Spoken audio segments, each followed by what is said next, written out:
Hello, and welcome to the world that is too fucked up to parody anymore. Because the Republicans are literally the party of puppy murder and beating disabled children. I Like, saw the Christy Gnome shit, and I did a video on it basically going, you have a billion better options. well, we're going Like, to rehash all that because it happened the day after I decided not to stream, or no, it happened the day after we streamed last, and then I couldn't stream last week, and apparently you wouldn't have streamed either because it was your anniversary. yeah. And so, yeah, I'm like, I can't not talk about the puppy murder. Yeah, it kind of pisses me off. It does. Just a little bit. It does piss me off, but it's like you can't parody it anymore. Reality is just too crazy. It's like, Please, like, Rhino, vote for me. I would willingly shoot my own family member for acting a bit uppity. this is literally the kinds of things that we've been saying as a exaggerated joke. Like, oh yeah, vote for Republicans. They're the party of puppy murder. Oh, well, they actually are now. Yeah, yay. So that is our first story, so we are going to talk more in depth than that, but the power. I just thought that was a good open for the show. But in things that we're not going to be covering, I would like to point out that are you distracted, Saris? Saki's also grabbing me for things. The magnets, Hi, Saki. polarity have to be the same way. Saki, Oh, I did you need put the wrong polarities? I need my waifu back. Hold on, I'm gonna give her the headphones for that. What? Saki, I need my waifu back. Hi? I'm Oh, confused. it's mine. Wait, what? What? What? Jesus Christ! I mean, my partner was telling you to jiggle your tits earlier tonight, so there's that.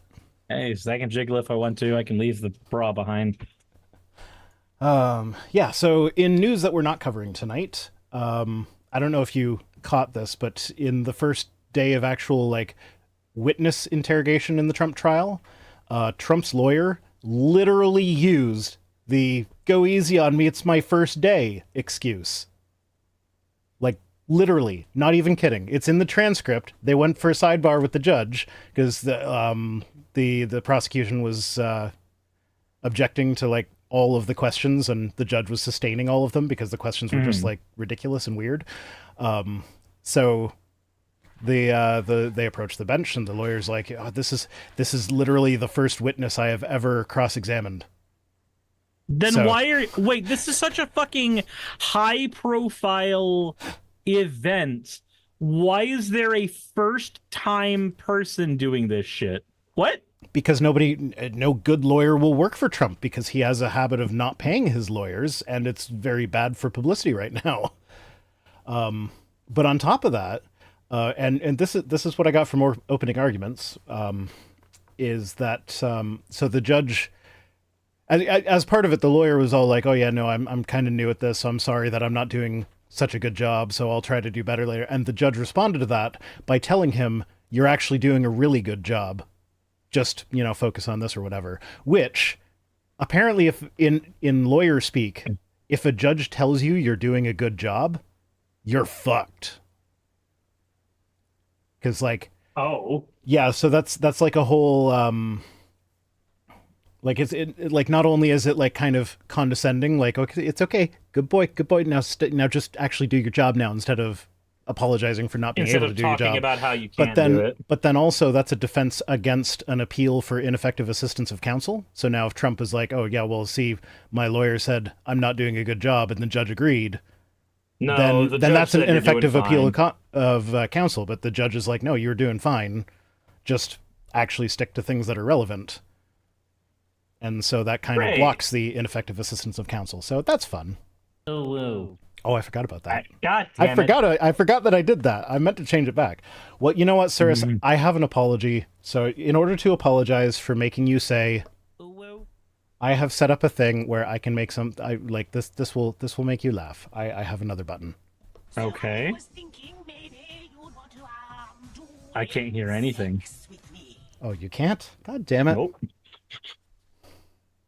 Well, I don't feel like troubleshooting that. It's Serpentious saying, I was thinking maybe you would like to do a sex with me.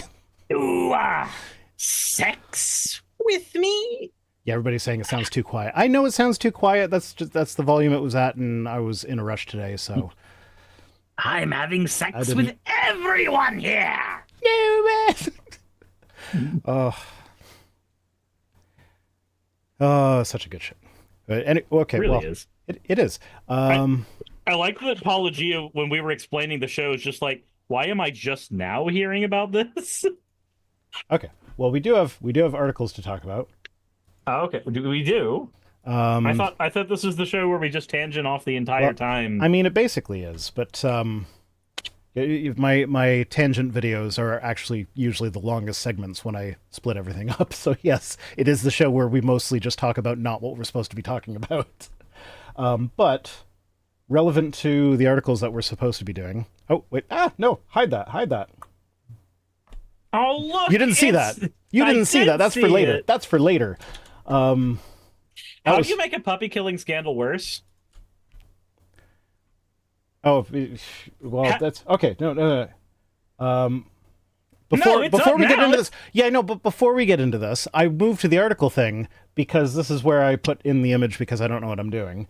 I made a meme with Serpentious. You've already seen it. That's true. How do I apply for Canadian citizenship? It starts with sorry. It starts with sorry. So, yeah, I thought that was fun.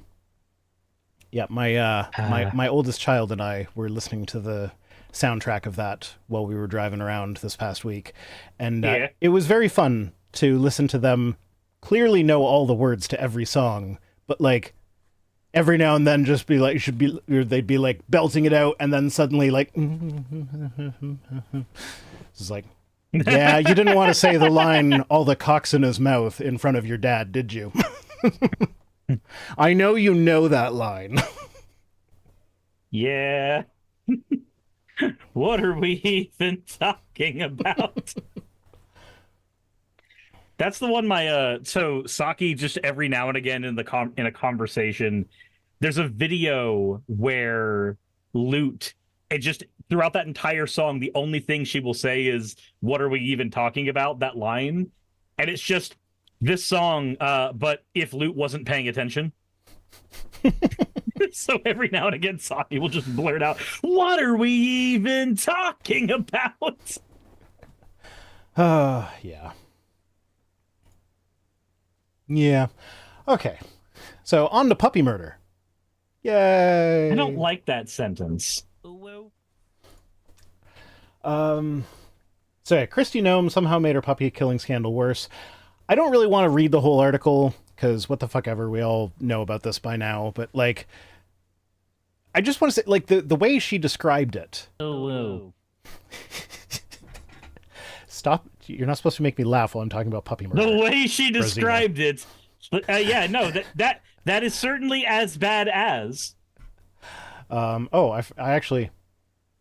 Okay, so Rosina sent this earlier. I forgot to read that out because I got distracted by the uwu. It says, tiny hands can't afford big bills.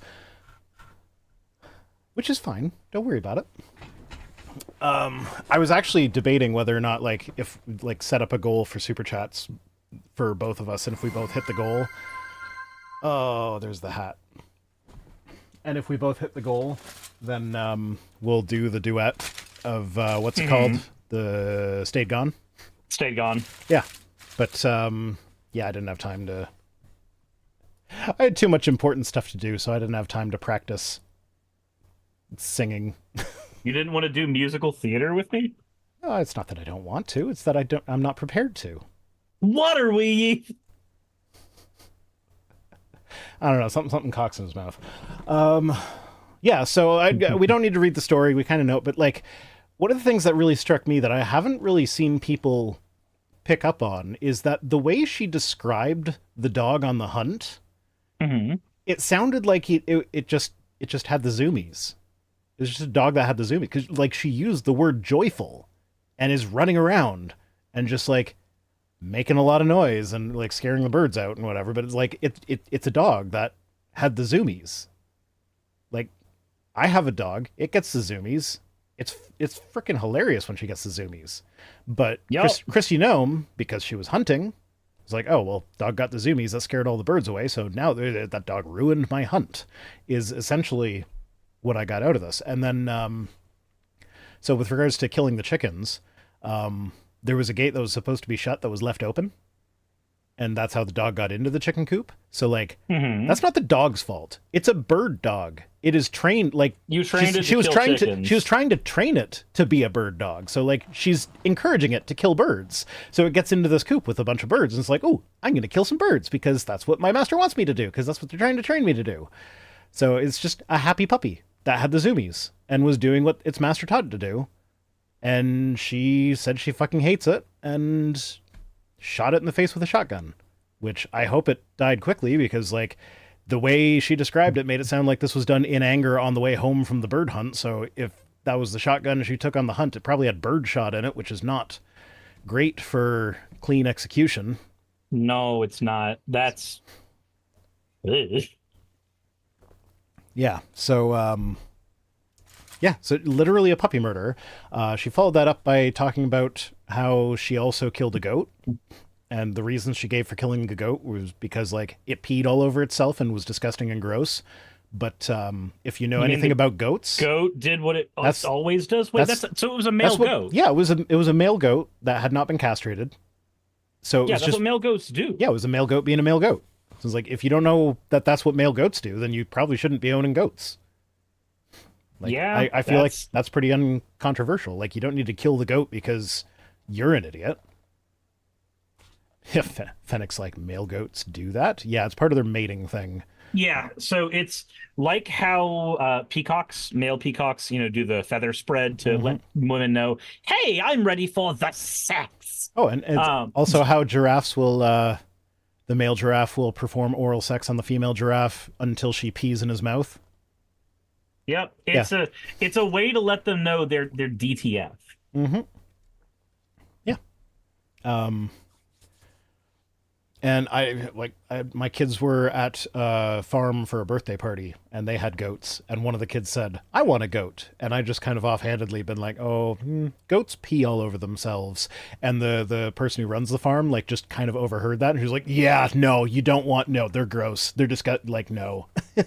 So, it's a well-known thing that goats do. Yeah. But this rancher apparently didn't know that's what they do. Jesus Christ. So, yeah, no. So my parents raised goats, and I helped take care of said goats. And the number one thing is, one, you have to make sure that the goats have other goats around them. They're a very social creature. Mm-hmm. If they don't, then that's bad. That also means that if you have goats and they are pissing on themselves, there's going to be more piss. Also, they cannot potty train. So nope. If you're in the goat pen, guess what it's going to look like and smell like? It's going to be a literal pile of shit. To give an example, the barn, well, not barn, but the goat houses that were made for these goats, the flooring had to be replaced because the shit would literally start to disintegrate the flooring. So they got acid shit. That's goats. That's having goats. They're adorable. They are basically big dumb dogs. I'm picturing a tagline for, like, owning goats now is it's like, goats, they piss everywhere and they shit acid. Yeah. At their core, goats are like us. They just want to get that mineral. Oh, yeah. Yeah, so there was... All that to say, goats are still great. Yeah. Yeah, and then she tried to walk it back a little bit. Like, I mean, she doubled and tripled down on it, but, like, she walked it back a little bit by, like, saying in subsequent interviews that the dog had a biting problem and it was attacking people and stuff like that. And it's like, okay, well, first off, in the fucking book. Yeah, it's like, first off, the solution to that is rehoming. It's not shoot it with birdshot. And secondly, if it actually had, like, because the closest she came to describing the dog as biting in the earliest iterations of the story were that it turned around to bite her. Didn't turn around and bit her. It turned around in a way that made her think it had the intention of biting her, but it didn't. And that How did you read the dog's mind? Yeah, and that, well, I mean, you can tell when a dog's after you to bite, sort of. But I mean, even then, though, I have a dog. Sometimes it bites in play, and it can look aggressive when it's doing that. So, given the other description where it has the zoomies and is just excited doing the thing that it was trained to do, it might have just been overexcited and playing. You overstimulated your dog, and then you got mad that it acted overstimulated. Yeah. So anyway, there's that. She tried to make it sound better by being like, oh, this is just a thing that happens on farms. I also killed 3 horses the other week. I saw this really long tweet thread from a guy who is a rancher and owns a ranch and talks about this. Well, fucking dick. Rosina is saying, Google handsome goat. I don't want to do that while I'm on stream. Thank you very much. Is handsome goat related to goat C? I don't know, and I don't think I want to know. I don't want to know it. Not on stream. I think I'm smart enough and brave enough to know not to do that. Yeah. So she, so the thread that this rancher put together when he got to the horse part, he thought it was very suspicious that 3 horses would need euthanasia at the exact same time, because that is incredibly unlikely. Generally, like, the reasons for euthanasia are such that, like, a horse, like, your herd of horses only one at a time would get to that stage. It's not like a communal thing. But now, if you have 2 horses that are very, very emotionally bonded to each other, it could be appropriate to put down the second horse with the first horse, just because there is, like, history of, like, the horse will literally starve itself to death in grief. So, out of mercy for losing their partner or whatever, that might be an appropriate thing to do, depending on the circumstances. That's something that has to be taken on the case-by-case basis. But 3 would be very much no. You wouldn't need to do 3 at the same time, ever. So the fact that she was doing that is like, there's something else fishy going on here. But yeah, and the thing that they say made it worse is we get down here. They were talking about Joe Biden's service dog. It's attacked 24 Secret Service people. It's gotten to the point where Commander is no longer allowed in the White House. He's off on his own or whatever. Notably, Joe Biden didn't kill him. He just put him somewhere where he wasn't going to bite people, because that's an option when you have a bitey dog. Now, yeah, should it have gotten to the point where it was? Should it have gotten to the point where it was 24 Secret Service people? Combined with dishwashing or laundry liquid. I've hold on. My correspondent out in the field is letting me know that apparently Magic Eraser gets rid of super glue. There are people that say Magic Eraser gets rid of everything. It's one of those products that has a cult around it. And we have a Magic Eraser. Okay, and give it a try. Apparently Saki did, because she just walked up behind me and started feeling up my arm with her non-super glued hands. And I was just sitting here confused, trying to figure out what in the tism was happening. But now I know what in the tism is happening. Okay. But I know now. Okay. You are adorable. Cyrus, back to the puppy murder. Back to the puppy murder. Speaking of adorable, back to puppy murder.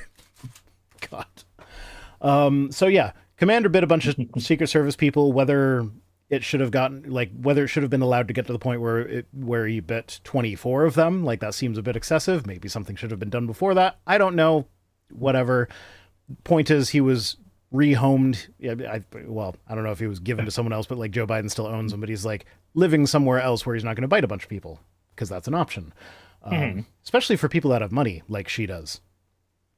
Yeah, it's not like you're sitting there trying to go shelter to shelter and nobody's taking them, because, like, so, like, in Georgia, they have a rule where, and this is like post-COVID, where certain shelters will not take cats, as an example, because they go, no, we can't take cats that people have had. We can only take in ferals where there is no other choice. Like that's a rule that they've started implementing here. Jess is part of the Scrub Daddy supremacy cult. So is my partner. So yeah, I know I am. What about it? I was talking about my other partner. Okay, I have 3 Scrub Daddies, and they're wonderful. So anyway, Commander was rehomed and put somewhere where he's not going to bite people anymore. To which Chrissy Gnome says, so how many people is enough people to be attacked and dangerously hurt before you make a decision on a dog and what to do with it? Well, apparently 24. And the decision was, put it somewhere where it's not going to bite people. The question the president should be held accountable to. It's like, no, yeah, she's just saying like, oh no, it's trouble. It's difficult to... This is a difficult problem. So instead of dealing with it in the appropriate way that's going to be the best outcome for everybody, I'm just going to take the easy way out and make the problem disappear through violence. And she thinks that makes her look good. Isn't it funny how everybody who's ever made that kind of decision tries to claim it as like, I made the hard choice? Was it the hard choice when you openly admit that you hated the dog? It's like, it was the hard choice to make my life more convenient by not having this difficult dog around. That's not a hard choice. That's the lazy choice. Like, how many options did you expend first before birdshot to dog was the option you chose? Last thing on this article that I want to touch on is this thing here. When contemplating what she would do if she were to become president, now this was just a hypothetical. She knows she's not going to be president in November, or January, I guess. It says, contemplating what she would do as her first active president, she wrote, the first thing I'd do is make sure Joe Biden's dog is nowhere on the grounds. Commander, say hello to Cricket for me. Cricket was the name of her dog. So literally she's saying her first official act as president would be to execute the former president's dog. What? I feel like...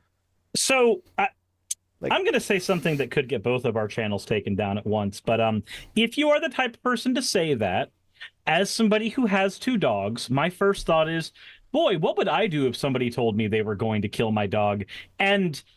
there's a 44 caliber solution to that already that's inside my closet. Cirrus, I might actually have a solution for you that is in keeping with the Republican viewpoint? Worldview. That's the word I'm looking for. So mine is too. It's solution by gun. Okay. So, forget the gun for a second. Remember how I opened with like they are now literally the party of child, like abusing disabled children and puppy murder.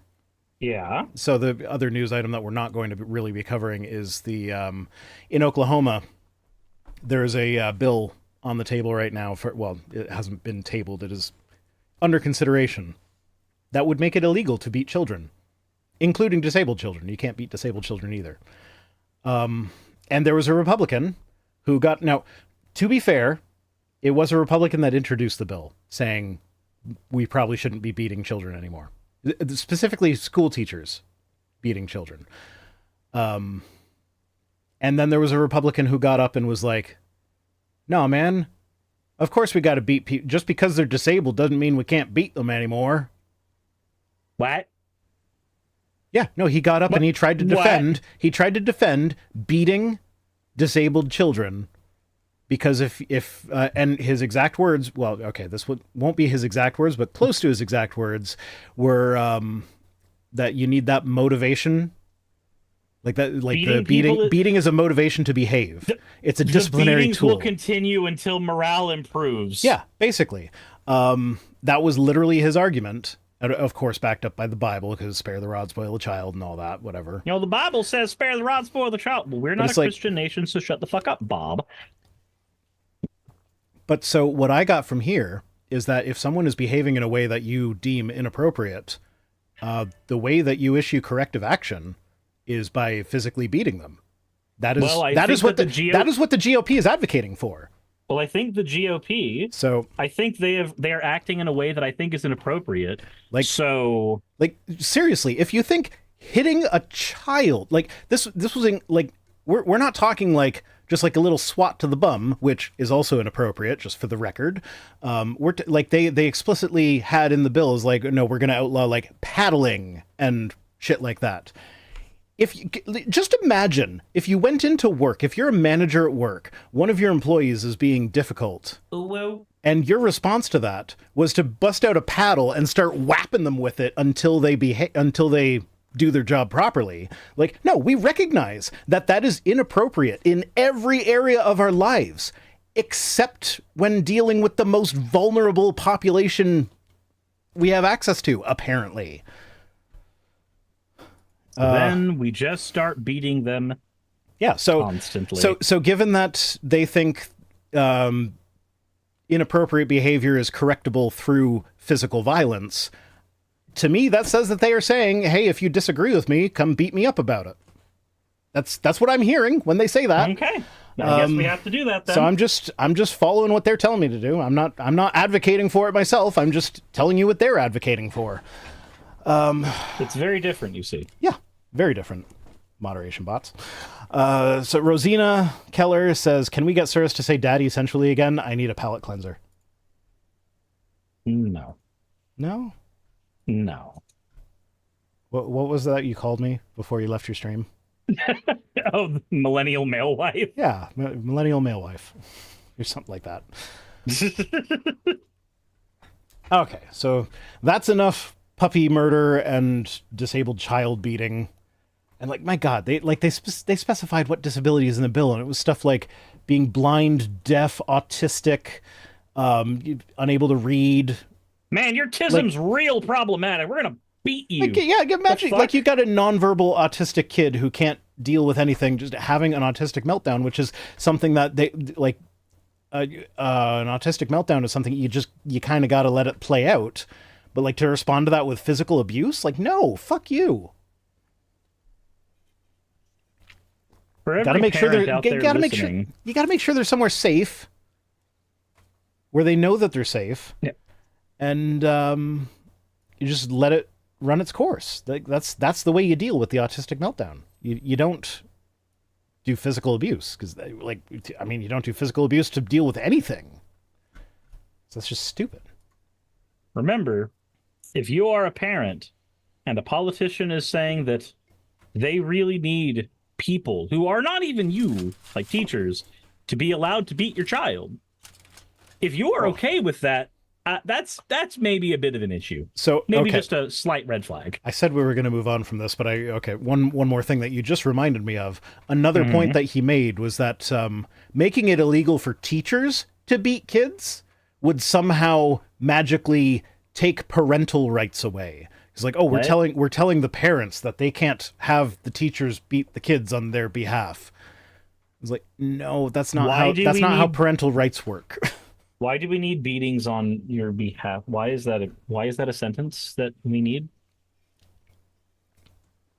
It's not.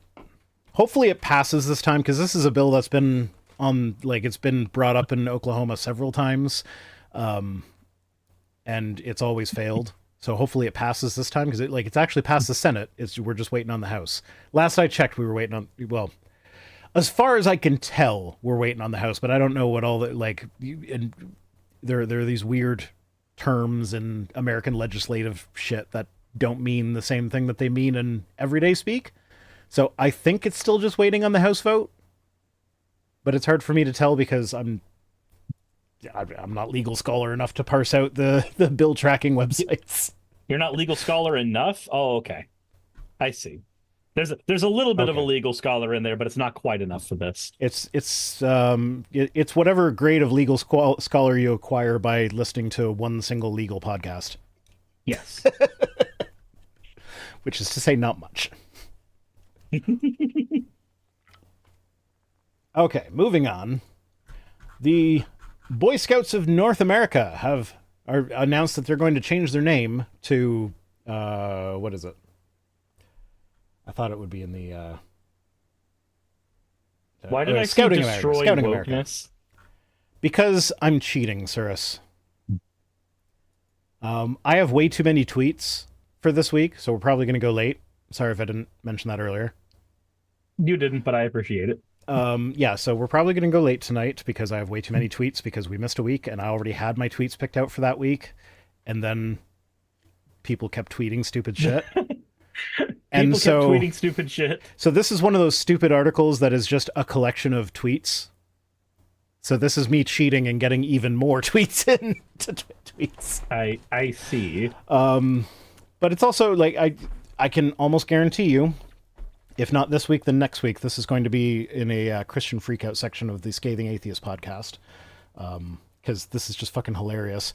They have announced that they're changing their name from Boy Scouts of America to Scouting America. And this is to, kind of get in line with the fact that they now allow girls in, and they have for 5 years. So, like, maybe we should stop calling it Boy Scouts when there's a bunch of girls in it. So, yeah. Which makes perfect sense to me. But apparently lots of people have issues with that. Wait, does this mean we have to finally retire the stupid fucking clip where Ben Shapiro, where the girl is in the audience going, well, why can't a girl be in the Boy Scouts? And Ben Shapiro goes, it's in the name, Boy Scouts. And then, like, every single right-wing dipshit on the internet goes, oh my God, the SJW got owned. We can finally retire that dumb clip? Finally? Maybe. I don't know. I haven't seen that clip. Really? Yeah. It's like, huh. That is one of the oldest clips out there for that shit. Yeah. Weird. Well, I don't know. I mean, my knowledge has weird gaps in it. So, yeah, they're changing their name in a move that makes perfect sense. And, of course, Twitter is in an outrage over this. So, U.S. Born and Raised tweeted, another institution that was great for boys to learn how to become men has been destroyed by wokeness. What's next? They going to wear little girl brownie uniforms? Because we all know that girls can't learn how to tie knots. Last I checked, the Boy Scouts didn't teach boys how to become men. It taught them how to tie knots and start a fire. Yeah. No, we can't let girls start fires, though, because they might burn down the patriarchy if they learn how to do that. God damn it. Gotta watch out. This is how they're gonna get it. Oh, if only it were that easy. And yes, for the record, that is me saying that I would be happy if the patriarchy were to burn down. So, if periodic rhino sexuality update, my partner is convinced that I'm bi-curious. And after I've put a good amount of thought into it myself, I'm like, I think because the idea of being with a man is not inherently gross to me, but men are gross. Yeah. So I'm like, is it just that men suck? And so it's not not that I'm straight, it's that men just suck. So I'd rather go with the gender that doesn't suck. So, Rhino, given your gender, men sucking should be considered a good thing. Okay, fair point. You could be bi-furious. Bi-furious? I love it. I love it.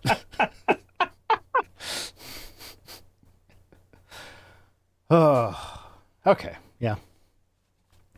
Anyway, so the announcement comes as the organization celebrates the 5th anniversary of welcoming girls into Cub Scouting and Scouts BSA programs. So it's actually kind of funny to me that the YMCA still is the YMCA, because it's the Young Men's Christian Association, but they're not exclusive to men, and there's nothing really inherently Christian about it anymore. Mm-hmm. At least not in Canada. I don't know if it's if this is one of the things that's different in the States, but in Canada, it's basically like a gym that you go to work out that also does swimming lessons for the kids and has a basketball court. That's kind of all I know about it anymore. Yeah, that's basically all it is now. There's nothing Christian about it. There's nothing male exclusive about it, but there's still the Young Men's Christian Association. I think they rebranded to just the Y. We call them the Y, but they still say YMCA on their buildings. I feel like that might be one of those things where, because of the Village People song, they can't get away from the acronym, because everybody knows the song.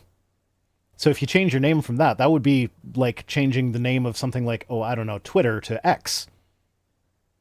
It would just be stupid. Don't you want to re-X that? Yeah, no, like I have people in the chat now singing the YMCA song because everybody knows the YMCA song. It's fun to sing the Y. Yeah. And then 5 minutes later, you do the song that you get a copyright strike because of some idiots. Yeah. Well, that was actually like that was why I kind of thought about us doing the duet thing as a as like a fundraising goal or whatever. So that way it happens at the end of the stream. So if the stream gets taken down because of copyright, it's fine. Although I know your stream goes on longer than mine, so maybe that wouldn't work for you. My stream got hit for copyright yesterday. Okay. I was eating food and so I didn't speak quick enough while watching a Kurtz Kazat video. And YouTube was like, more than 25 seconds went. Nope. Fuck you, bang. Oh, okay. So Rosina says, we now know where VR stands in the man or bear in the woods question. Hashtag handsome goat. Yeah, no. So if you're not familiar with the man, I assume you know about the man versus bear thing. I did a video on it. Okay, yeah. So if you're not familiar somehow, basically the question is usually posed to women. Would you prefer to, like, you're out in the woods somewhere, would you prefer to encounter a bear that you don't know or a man that you don't know? And women have pretty much unanimously decided bear. And I agree. There have been 67 fatal bear encounters since the 70s. Yeah, the thing with the bears, you just gotta not bother its children. And like, I mean, there are some bears that'll be more aggressive than others, but for the most part, if you stay out of the bear's way, it'll stay out of your way. You just move away. Whereas men, yeah, how many? Like you said, 67 bear encounters or no, 67 fatal encounters. Fatal encounters. So 67 bear. Now, how many rape and murders have there been? There's about 12 injuries from bears per year, usually black grizzly. As for rape and murder, 98,000 women per year are victims of domestic violence, and 1 in 3 women have been subject to some type of sexual assault. Yeah, sounds like bear is way safer. Like, not even in the same ballpark safer. So, yeah, absolutely bear. And this is something that I'm actually aware of, because, like, I know I am not the friendliest looking guy. Especially, like, I haven't trimmed my beard in a while, so, like, I'm getting kind of bushy, and my hair's out of... I haven't been to the hairdresser either, so, like, I'm not the nicest looking guy, if you don't know me.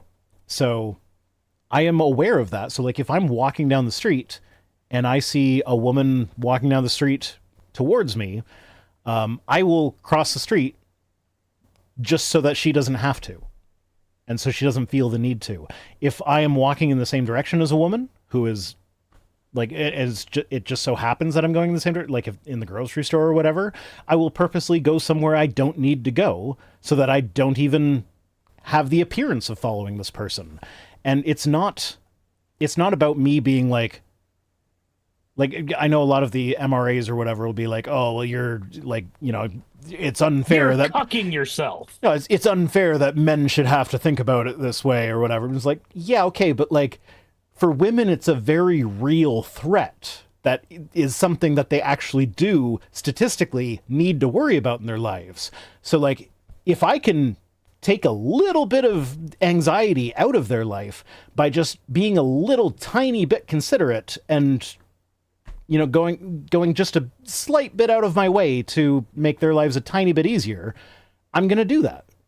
Because as a guy who has no intention of doing any of the stuff that they are afraid of, why would I not go out of my way to make it obvious that I'm not going to do that by, like, not even having the encounter? It just seems like common sense to me. I don't know. It's you're not inconveniencing yourself so much that it's worth considering. Yeah. Like it's nothing. It's literally nothing to just like, oh, I'm going in the same direction as this woman who has been going this way for a while, so I'm going to just like turn down this aisle so that it doesn't look like I'm following her, so she doesn't need to worry about me. That's nothing. It takes me a few seconds. Like, whatever. Do you know another place where people end up doing that? The ghetto. because that's a really easy way to make sure that somebody doesn't whip out their phone and start like texting all of their friends that are around them, like, hey, some dude is following me. Because when I was growing up in Montclair, if somebody took took turns, especially if like they were in a vehicle going slowly and you were walking, if they took the same turn you did twice, you had reason to panic. Yep. Yeah. It's just so easy to not do that. You just have to be aware that that is a thing that some people are concerned about. And then it's super easy to just make sure you are not a concern. Anyway, back to the story. We've got some tweets to read.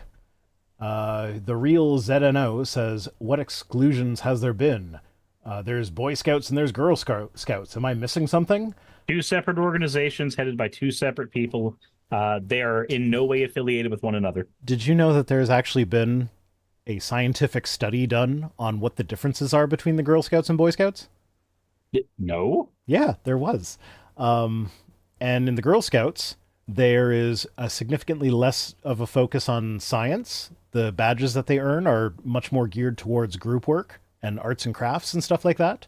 Whereas in the Boy Scouts, there was more of a focus on science. The badges were more self-oriented, and it wasn't so much arts and crafts. It was more like practical, like useful shit. You tied a knot. So yeah, there are Boy Scouts and there are Girl Scouts. I'm not saying the Girl Scouts is a bad organization, but I'm saying there are legitimate reasons why a girl might want to go in the Boy Scouts instead of the Girl Scouts. Yep. So yeah, nothing wrong with that. Furries in my chat are saying, "Ha, not." I get go. I get that home. reference. I understand that reference. Go home, all of you. Tie that knot. None of you are responsible. Oh, furries, come to my audience. I love you. No, don't come to his audience. Oh, you can come to whatever you want on my channel. I'm sex positive, everything. As long as it's consensual, we're all good over here. Kink shaming is legal on mine when Scott's concerned. So Logan Clark Hall says, conservatives love to talk about transgenderism infiltrating female spaces, but you hardly ever hear them push back on the decades-long effort to feminize traditional male spaces. Because, yeah, girls can't tie knots and start fires. We didn't start the fire. It was always burning since the world's been turning. We need another version. Every 10 years, another artist makes one. Yeah, the original's always the best, though. Yeah. Black Hawk 457 writes, find another program to put your kids in. Pretty soon it will be run by drag queens and called Twerk Camp. Oh my God! Changing the name from Boy Scouts to Scouts is a step on the inevitable slippery slope to teaching kids how to twerk. It's Twerk Camp, everyone. Twerk Camp 2020. I'd go to Twerk Camp. That's a skill I need to learn. I can't twerk. I can't either, and I'd probably lose weight doing it. Yeah, let's all learn how to twerk together. Whistle while you twerk. Radio host Mark Davis says, God help us, we can't have Boy Scouts anymore. You can still have Scouts, though, and it's the same thing. There's just girls, too. I'm angry over a name, Rhino! You don't understand! The name was important to me. I've never been there. My kids have never been there, but I care about this. None of my daughters have ever done fucking women's sports, and I've never fucking watched it, but believe me, I got opinions on it. So, Angel Re 96386095, great username there, probably a bot, said, leave the Boy Scout name as it is. Guys can't get a break. Do women have to be involved in everything that is specifically for the guys? Grow the hell up, females. Sometimes I'm embarrassed to be one. Oh my God. That woman. Was one step away from calling them femoids. Yeah. But do women have to be involved in okay, when they're kids, there's nothing wrong with having boys and girls in the same things. There's nothing wrong with that. Even as adults, I'd say there's nothing wrong with that. I can understand why you might want to have like just a friend group that does your own activities or whatever as an adult, and it is like a single gender kind of space. I kind of get that, but at the same time, I don't know. I'm having trouble articulating this one because I'm just not a very social person to begin with. So it's okay to want spaces that are gendered, but organizations don't necessarily need those. And all things considered, when you're a child, being in mixed gender spaces has statistically better outcomes when it comes to making sure that those kids turn out to not be bigoted at all. It's easier for people to understand the opposite gender when they've spent time with that opposite gender during their formative years. This is the same stuff that we found out when we were like, hey, let's put white and black kids in the same classroom, or let's put kids in the same classroom with gay kids. Turns out, in every single situation, when you put people who otherwise would think they are separate from one another in a space together for long periods of time, bigotries tend to erode away. And in the case of children, it prevents them from forming. Yeah. Actually, one of my partner's kids, he, like whenever there's a group of kids together, he gravitates towards the girl groups because he just likes to hang out with the girls. And I'm like thinking about how there's nothing, like if you look at the stereotypical gender roles of like aggression versus empathy, or well, I don't know if those would be the verses, but like playing with the more boy themed toys versus the, like he does tend to gravitate more towards the boy stuff, but like when choosing friends, he just loves hanging out with the girls. And he plays with the girls, and he sometimes it's because the girls are not as that much assholes to each other. Yeah, and I think it could be.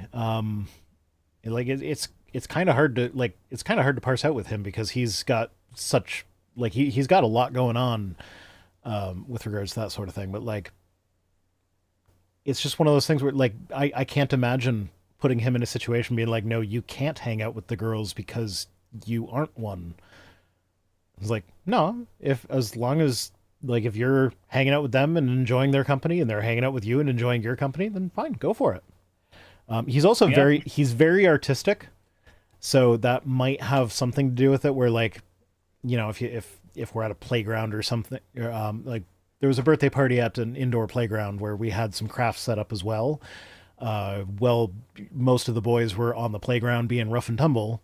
He was sitting with the girls coloring pictures. So it might have something to do with that. I don't know. But like it's one of those things where like if you don't force them to socialize based on gender norms, they just develop their own interests. And sometimes it's a mix like his are. And like, yeah, he has a lot of typical boy interests, but he also hangs out with the girls and has what would be typical girl interests. And I don't know. These people might see a problem with that for some reason. I'm just like, yeah, no, kids making friends. Yeah, if your child is making friends, they're already doing better than a lot of other children. In general. Yeah. Okay. So that's socializing is hard. So that was. Oh yeah, I should. Well, okay. It was sent to me from Anonymous. Does it really matter if I forget to credit Anonymous? It's the same. No, probably not. There's only one person who sends me stuff anonymously, and I really appreciate this. Every single email is like, if you use this news item, please credit me as please keep me anonymous.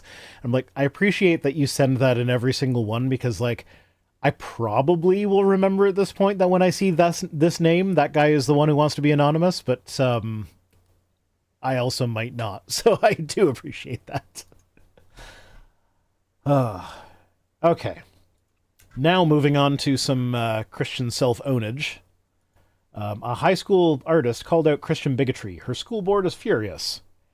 So, again, this comes just from Friendly Atheist.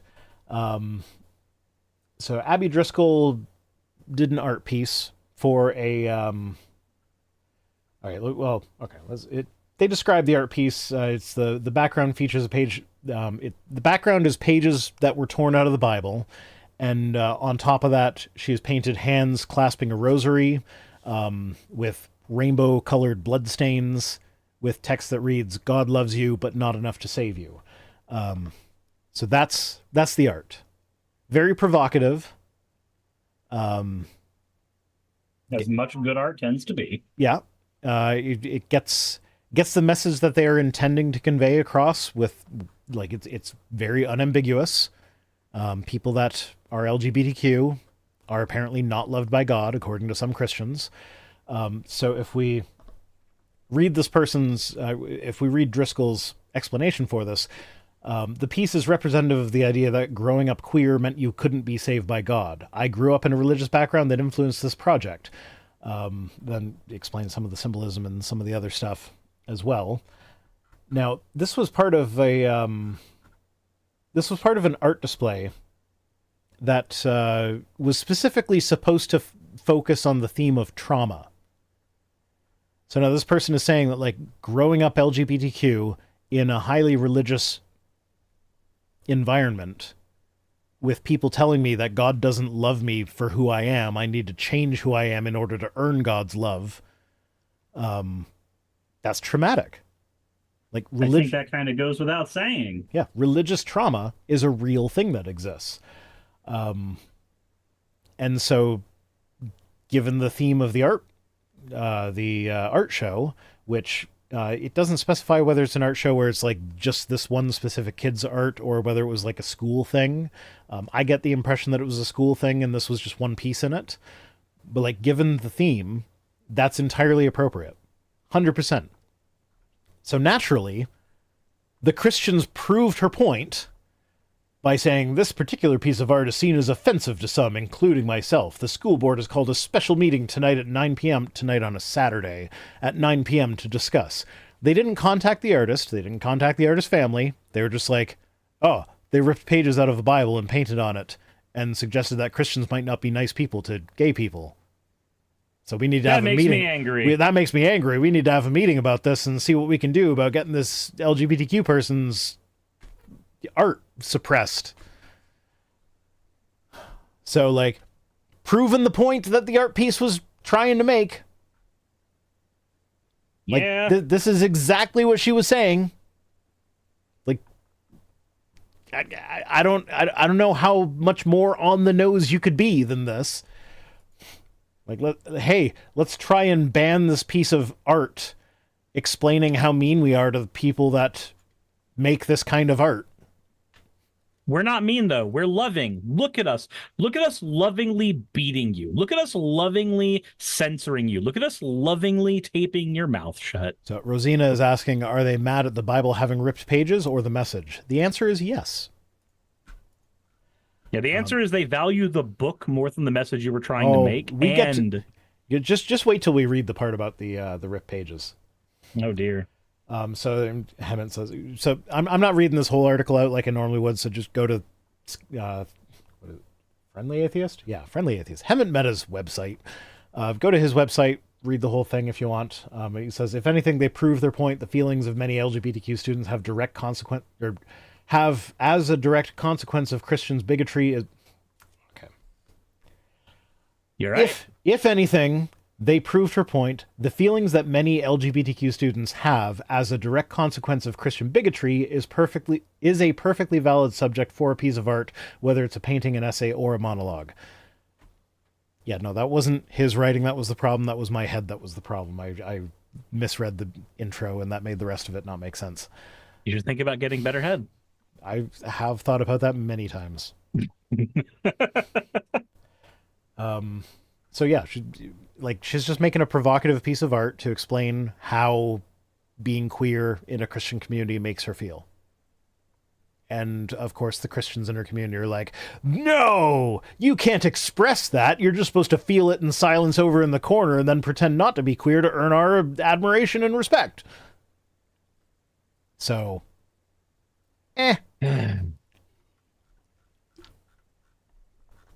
Love the sinner and not the love this.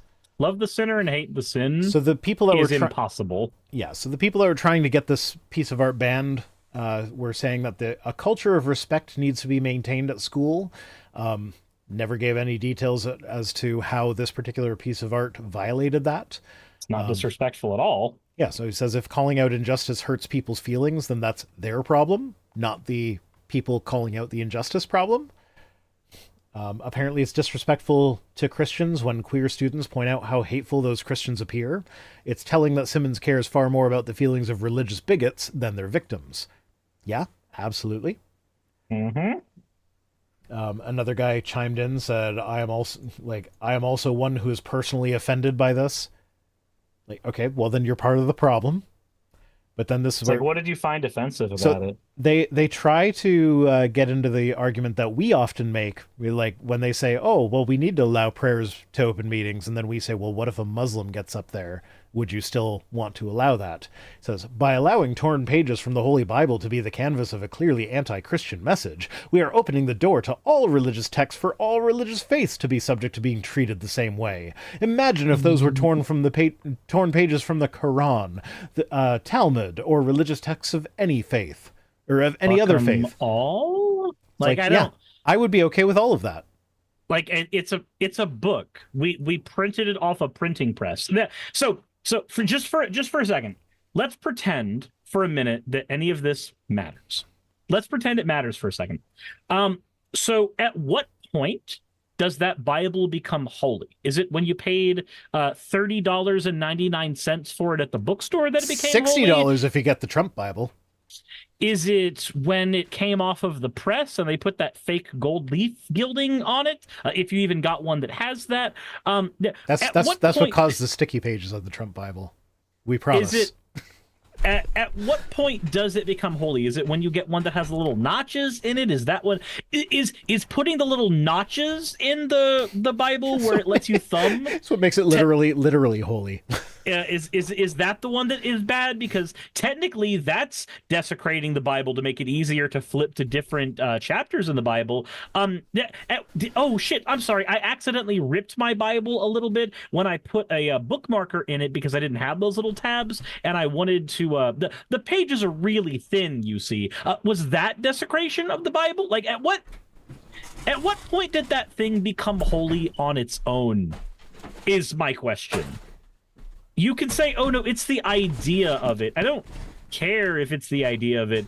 It's a book. It came off a printing press. Books are not sacred. Books are not holy. This is my confirmation Bible that I got when I was 13 years old. It has removable Corinthians. I don't think I have my Bible I had in PCA because the PCA Bibles, the ones that we got from Abeka, were like an inch thick. So the pages are like silk. They are so nightmarishly thin. It was everybody had a fucked up one when I was growing up, and they were worried they had a fucked up one. Oh, I was proud of my fucked up. So my Bibles had removable Corinthians since I was in high school, and I was proud of that because that showed how much I read my Bible. It's like, it wouldn't be like if it's in pristine, perfect condition, that means you don't read it. But anyway, Jimanian, sorry if I'm saying that wrong, says, is the slave Bible also holy? I need to point this out because I've learned this recently myself, and it's something that I find kind of fascinating, is that the slave Bible was actually put together by an abolitionist, someone who wanted to get rid of slavery, to abolish slavery. It was the church, no, not the church, the Museum of the Bible. They actually lied about him to make it sound worse than it was, to make it sound like the slave Bible made it look like you had to edit the Bible to make it look like it endorsed slavery, when in actuality, no, the Bible just endorses slavery. And the slave Bible was actually a tool that this guy, Belby Porteous was his name. He was like one of the first abolitionists in the Church of England. And his goal with this was to use, like, it wasn't a slave Bible as in like this is a Bible to keep the slaves placated. It was a slave Bible in the sense that this is the Bible that we are to use when tailoring our Sunday message to the slaves, because the slave owners will be happy with them converting to Christianity, and will kind of sneak some education in there so that when we free the slaves, they're educated and they can have a better start to life. I disagree with the methods, but the motivation behind the slave Bible was in the right place. So, yeah, as far as something could be considered holy, I would say that the slave Bible, yeah, actually is, despite what the Museum of the Bible has called it. Yeah, no, they just flat out lied about it like they do about so many of their things. Yay. So it's I'm on a mission to rehabilitate the slave Bible. Why would Christians ever lie, though? Is it because technically there's a workaround in the Ten Commandments where it doesn't say thou shalt not lie? It says thou shalt not bear false witness against thy neighbor? Yeah, no, actually, if you read the Bible, there is no single spot where it actually says not to lie. Yeah, no, it just says don't lie in court. Yeah, and then in the New Testament, it actually calls Rahab righteous when the sole action that Rahab took that could have her being righteous was to lie to people about where the Jewish spies were. So her righteous action was a lie. So either lying is okay some of the time, like morality is relative, because telling a lie is not always wrong, because Rahab was righteous. Do you remember when Ken Ham who tried to say that the holy thing to do during the Holocaust was to actually it was either Ken Ham or it was Bodie Hodge. Coven. It was Bodie Hodge. It was Bodie Hodge in one of the Answers books. I have that book on my shelf over there. I've read that book on my channel, and when I got to that chapter, it was just like, oh my fucking god. I've met Bodie. I've met Bodie. I have a selfie of me with Bodie Hodge. Because when I was working in a restaurant, AIG held a conference at the hotel that my restaurant was located in, and Bodie Hodge sat in my section, and I took a selfie with him, and he was not in a good mood that night. So, like, I don't know, it was a very awkward encounter, but, like, eh. Do you feel a little gross after that?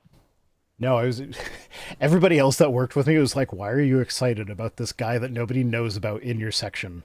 You're like, because he's like my arch nemesis, man. Come on. I mean, is he ever in a good mood? No. Have you seen how Ken Ham treats him? He's a miserable, sad person, and I actually kind of feel bad for him. But he wrote a chapter saying why he wouldn't lie to a Nazi to save a Jew's life, so I can't feel that bad for him. Yeah. At a certain point, you just accept that some people will give any excuse to be horrible. Yeah. So, and he is one of those people. Back to the article. Heaven says, if you're more offended by the torn pages of the Bible than the harmful, hateful message that's literally written in red across the canvas, then you missed the entire point. Yep.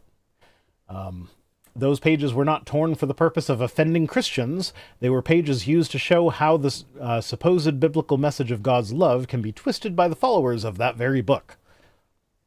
Which I would disagree that the overall message of the Bible is one of love, but that's pedantry at this point. So, like, if you're accepting the cultural view that, you know, even if you're not a Christian, Jesus was a good guy who taught about love.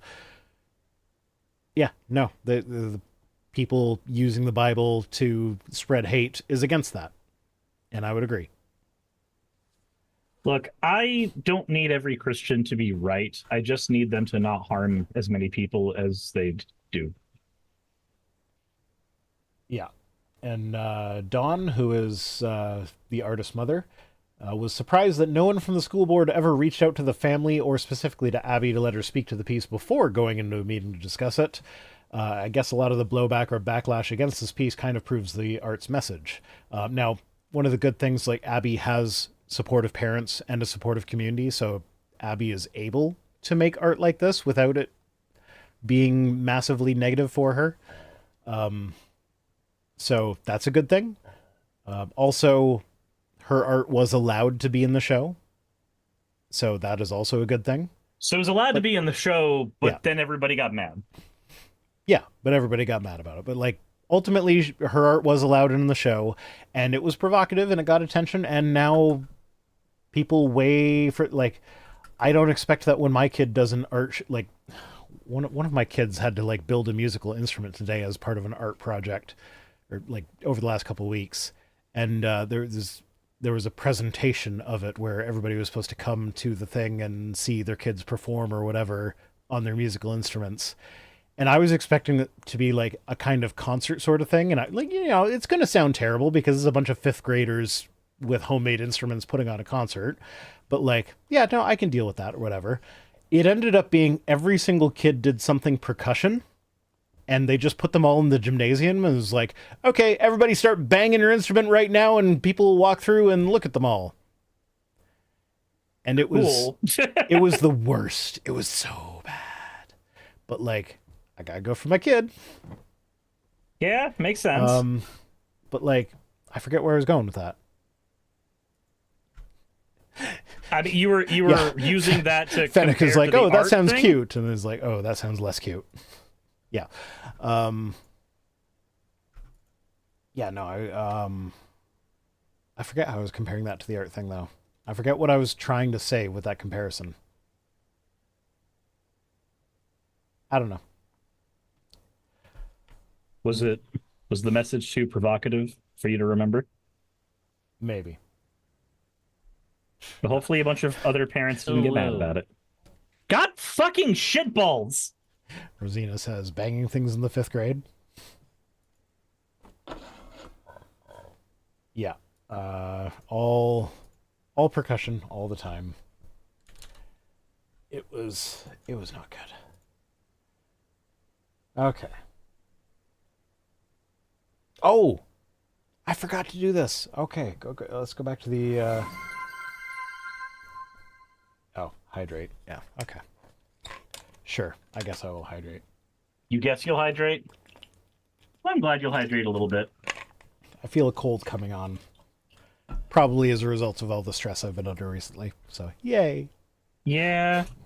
Don't worry about you. Oh, god damn it. I was hoping to avoid the hats. Okay. Shapka. We haven't done the Shapka recently. There.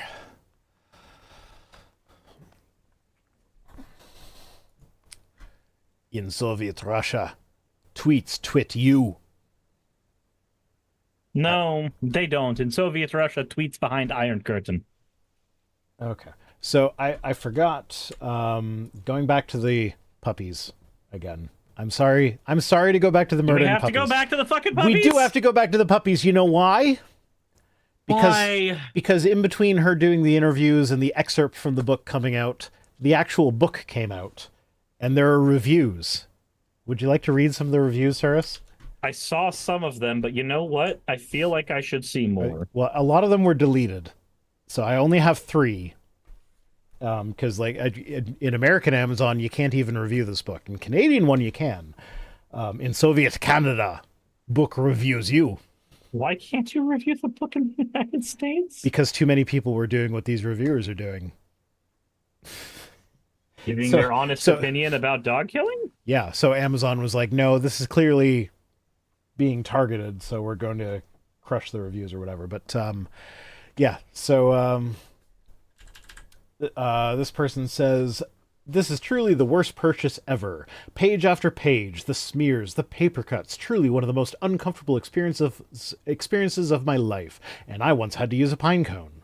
The book itself is just full of lies and sadistic behavior. So yeah, using it as toilet paper. Next we have, my cat loved this book. He says Cricket was asking for it. Oh, I saw that one. I love this one. The last one is my favorite, though. KGem says, one of the better DIY books out there. 5 stars. We have always struggled with high vet bills. Christie has shown us a way forward in a much more economic way. Our only challenge remaining is that we still have a soul that keeps us from acting. Thanks for inspiring us, Christie. Jesus Christ. The very well-deserved shade. Yeah. So, yeah. That's those are the reviews from the book. Back to dog killing. Back to dog killing. Okay. Back to you, Barbara. I'm forcing you to actually edit instead of just chopping the segments. No, I'm just gonna chop the segment. You have to put this one on the end of the puppy murder one. Do I? You I really? You do. I will do the laziest edit possible, and then people will wonder why I didn't. Want to talk fix about it. lazy? You want to talk about lazy? I have like 5 videos ready to go on this channel right now that are chopped up, but I haven't had time to make thumbnails for them, so I haven't published them. You know what? You want to talk about lazy? I pay somebody to make my thumbnails. That's the dream right there. That's my dream. I have a dream. I have a dream. You have a dream you wish to tell about a fantastic new hotel. Yeah, no, not that. I was going Tangled. Ooh. Rosina says lazy edit ooh. I'll try to remember to turn that off for next week, but I make no promises. You will say you will try to remember, and then you'll laugh maniacally in the background as you're like, No, I will be editing this very video and be like, yeah, I should probably do that. I'll get to it after, and then I'll forget. No, you won't. Okay, on to the tweets. Fit Life says, science is witchcraft. It is rebellion against God, and all rebellion is witchcraft. He said on his smartphone that he typed this on, and then hit send so that it would communicate with the entire world through an electronic network. Science is witchcraft, and I fucking love science. The best part about this is that I generally don't like to pull tweets from people that are very clearly being posed on purpose. But this guy was like doubling down on this and trying to argue in favor of that and be like, oh yeah, no, me tweeting is not like me using science, is like using the things that science has already made is not engaging in science. So that's okay. And I don't know, it was wild. It's just like your entire life that you have is made possible with science. So like if it's rebellion against God, go live in the woods somewhere. Don't try and complain when science makes more progress. Yeah. These are the people who say, like, okay, it's like somebody going to the doctor's office, right? They've got a sniffly nose. They need to get a vaccine. They need something. And they're anti-evolution, but they're going into a hospital where all of that medication is based on the presupposition that evolution, like evolutionary theory, works. Because we can track the fucking life of a virus? Yep. Well, I mean, to be fair, the people that deny evolution are also fairly likely to deny vaccines at this point. It didn't used to be that way. It used to be the lefties that were denying vaccines. Like the people that were likely to shop at goop.com. I need a vagina candle. I still want that candle. I just want to know what it's like. Does it actually smell like a vagina, or does it just smell like what someone said? Oh yes, of course your vagina smells like flowers. Like I want to know. Inquiring minds need to know. Somebody send that to my P.O. box. I don't want to pay that money for it. But I'm still curious. Benjamin Shetler, who he pals around with Eric Hovind. I always kind of thought of him as more one of the more serious apologists, as serious as someone who pals around with Eric Hovind is capable of being.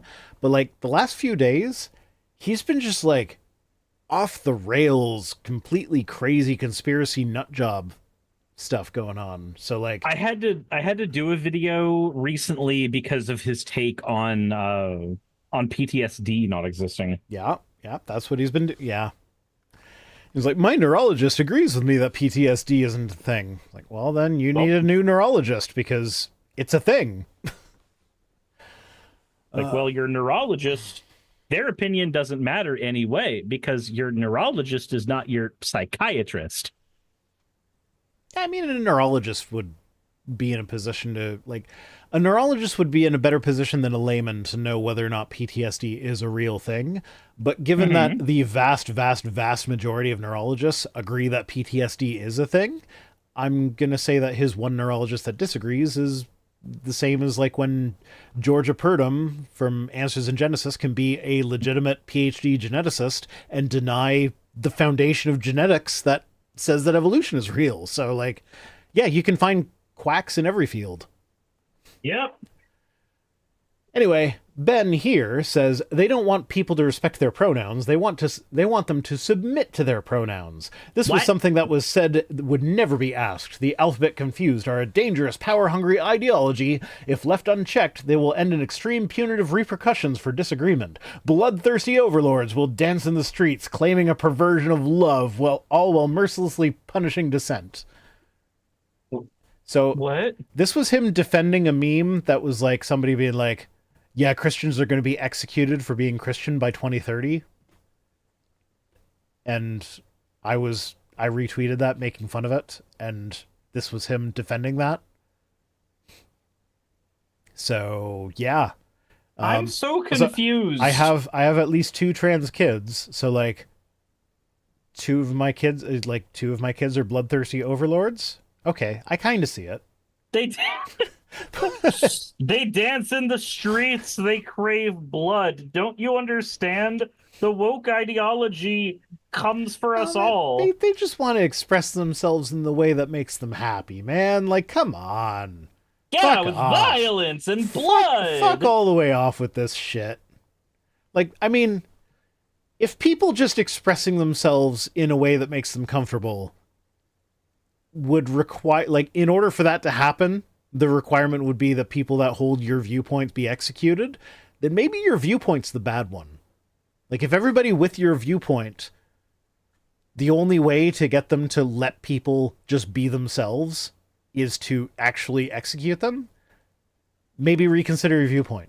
Like, I'm not saying that execution is on the table. Who are wrong. I'm not saying that execution is on the table, to be clear. I'm not saying it's off the table. Shh. Remember, it's okay to beat disabled kids, according to Republicans. So, like...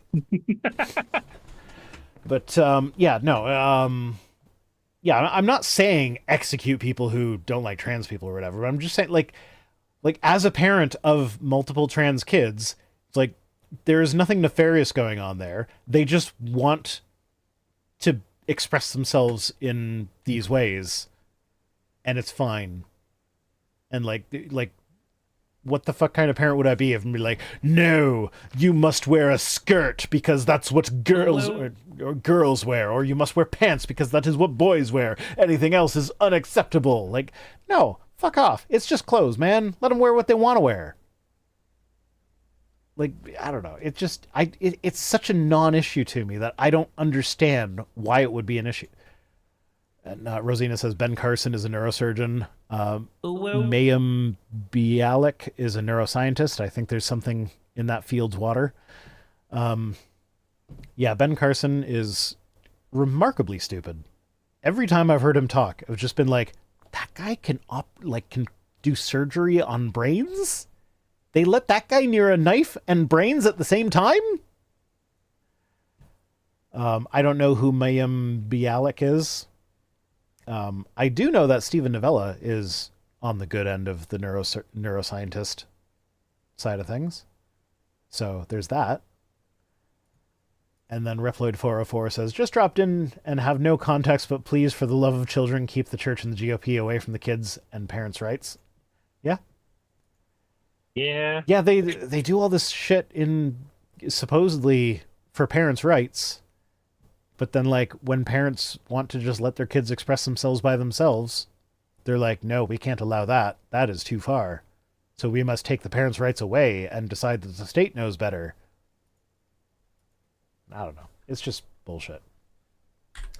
Anyway. Yep. Oh, with regards to the bear conversation, Fanny posted pictures of herself doing yoga on a cliff somewhere. It says, this is while we were waiting for the bear to move off the trail. No fucking way we'd be this chill with a man lingering nearby. To which Morton Downey IV says, well, if it was a man lingering nearby, you would be asking for it with those poses. Way to prove the point. That's exactly why they choose the bear. Because you could just do whatever the fuck you want while you wait for the bear to move on with their lives. Whereas a man's going to be like, ooh, I like that bum. I'm going to sexually assault this person because now my pee-pee hard. Do a sex. Like, yeah, no, it's fucking... Like, yeah, that's the fucking point. That is the point. That is why they choose the bear, you jackass. So, yeah, there's that. What? No man who's self-respecting would ever rape you. God. Meanwhile, you were asking for it. Look at your pose. That's a Carl Benjamin reference. I know that. It is. You're Fuck right. that asshole. He probably would like that too much.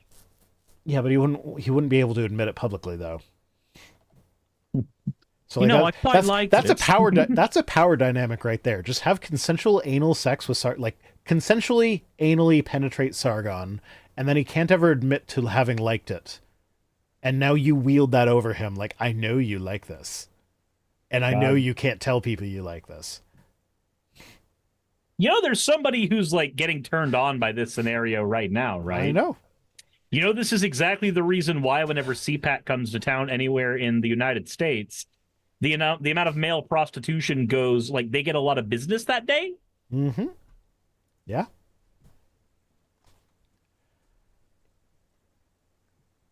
And the prostitutes are all in the top position on that, even if they're paid to be at the bottom. That's called power bottoming. Speaking of homosexuality, we've got Ben, who says, nope. Okay, this is talking about sexuality and how it appears, like homosexuality and how it shows up in nature and how animals behave in homosexuality. Mayim Bialik played Amy in The Big Bang Theory. Okay, I never watched The Big Bang Theory. I didn't either. Is she canceled? I have no idea who that is. Okay. And I could never watch Big Bang Theory because anytime that I was watching it, it seemed like a bunch of actors pretending to act like me and my friends and failing horribly. I've just never even tried to watch it. It's just never been a concept that interested me. Anyway, Ben says, in regards to homosexual activity among animals in nature, he says, no, they simulate male-female sex with same-sex partners. If both partners are male, it looks like anal sex, and there is possibly external anal stimulation, but no penetration. Reason there's no penetration? Because it hurts and can cause serious and even fatal injury.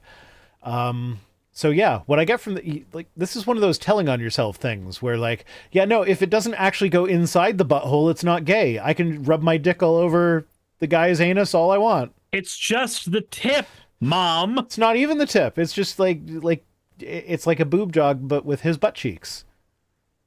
A cheek job? Cheek job, sure. Is that what that's called? I guess. I don't. There is probably a specific name for that. Chat, what's the actual word for when the pee-pee goes between the butt cheeks to ejaculate, but it doesn't go in? Yeah. What is the word for that? Hot dog? Back end hot dogging? I like that. Like, is that where you go? If I apparently put it in all the way, that makes me gay. I'm getting it multiple people are saying it's hot dogging. That's hot dogging. Lots of people are saying it's hot dogging. That's where you go, don't worry, if I put it in like this, it's not gay. I'm like, okay, cool, but that means that your dick extended forward and touched his balls. Hot dogging is straight. Hot dogging is straight. Hot dogging is you straight. You heard it from Ben. Hot dogging. Oh, anal is not. Reverend Apostate, send me $5 to say hot dogging. You've been paid for hot dogging. You can say that now. I have been paid for hot dogging. Yes. Okay. Yeah. So there. If it's just hot dogging, it's not gay. No, Twitch chat is saying dry bun. Dry bunning. That sounds amazing as a term. Mayim Bialik, neuroscientist, TV's Blossom, Amy in Big Bang Theory, temporary host of Jeopardy, anti-vaxxer. Okay, I still don't know who she is, and I don't care. Don't forget the mustard. What would the mustard even be in this scenario? Free cum? It's just Is free. hot dogging the new uwu for Rhino? I don't know. We learned a new term today, Cirrus. We learned it's called hot dogging. Yeah. I've learned a term for something I've been doing. And for, that hot dogging is not gay. So when you come to New York, we can meet together and we can hot dog each other, and it's not gay. Fair enough. As two straight men, we can do that. The real question is, who goes first? Well, look. All I'm saying is, I'm not saying anything at all, actually. Reverend Apostate says, I'm gay and I'd do it for free. Okay. It ain't gay in a three-way. Neil says, you do realize America is becoming more Christian, not less, right? Stats don't bear that out, asshole. He covers that. Says, I mean, you guys are letting in millions on top of millions of South Americans who are staunch Catholics. Best part is they're not represented in the census, so that's why you don't see them in the stats. Because Pew Research is the same as the national census, which they're also represented in. This guy doesn't know what he's talking about. Yeah. And this has been Sex Ed with Rhino and Cirrus. No, it's been sexually educating. It's been sexually educating Rhino and Cirrus, because we learn new things. It has been. Yeah. I've been spending this whole time messing with magnets. Magnets are friggin' awesome. I can't blame you. I just have 200 6x2 millimeter magnets, and I made a staff out of them while we've been doing this. Did you hot and dog then the staff? folded it back out. I didn't hot dog the staff because can you imagine getting hot dogging a pair with of magnets? Can you imagine getting a pair of magnets just stuck up there? Like they pinch in the wrong area, and No, then suddenly you're screaming. I'm just thinking, you know that weird like repulsion feeling when like the two magnets with the same polarity are pushing against each other and it like slips and slides or whatever. So if you get that, if you get that going around your dick, that could be fun. That it could be, until it pinches your urethra. But you need your dick to be a magnetic field for that to work. Iron Man, where are you? Magneto. What are you talking about? My dick does have a magnetic field. Oh, the places you'll go. Dr. Seuss would not appreciate that reference being made. I'm sure he would. He probably had his fair share of dirty jokes. Probably, yeah. I share a birthday with him. Ooh, nice. Neil again says, I know so this was directly to me. So I interacted with this guy a few times before I blocked him. He says, I know we disagree on religion. What's your opinion on free speech, if you don't mind my asking? And that was when I checked out his profile, and I saw that this was his banner picture. Which, oh, God fucking balls! Yeah, that's. I'm not going to read that out loud because I don't want the moderation bots to get us. But yeah, so my opinion on free speech is that people that are comfortable putting that as their banner image should not be allowed on Twitter. They should be. They should be allowed to hold their terrible opinions, but they should not be allowed to express them on privately owned forums. And if they express them in public, there should be social repercussions for that. I would just respond with, as a person, just as a person who grew up in Georgia and did not grow up in Georgia, but I've spent a large portion of my life in Georgia. Peach is not supposed to be frozen. It's supposed to be put into a cobbler. So I don't care how much you give a shit about freeze peach. Because we'll just cobble you. Oh, did I say the quiet part out loud? Whoops. We'll just. I was talking about peach cobbler. Cobble. I'm going to cobble together some reasons not to cringe at that. Senshini says, and here I thought Elon cracks down on anti-Semitism. Silly me. No, he brought Nick Fuentes back. Yeah, that's what I was just going to bring up. Like, yeah, no, you can't claim to crack down on anti-Semitism and at the same time as bringing Nick Fuentes back to Twitter. And he pretended to be upset about that, but it's like, you could just not do it. Like, whatever. Anyway.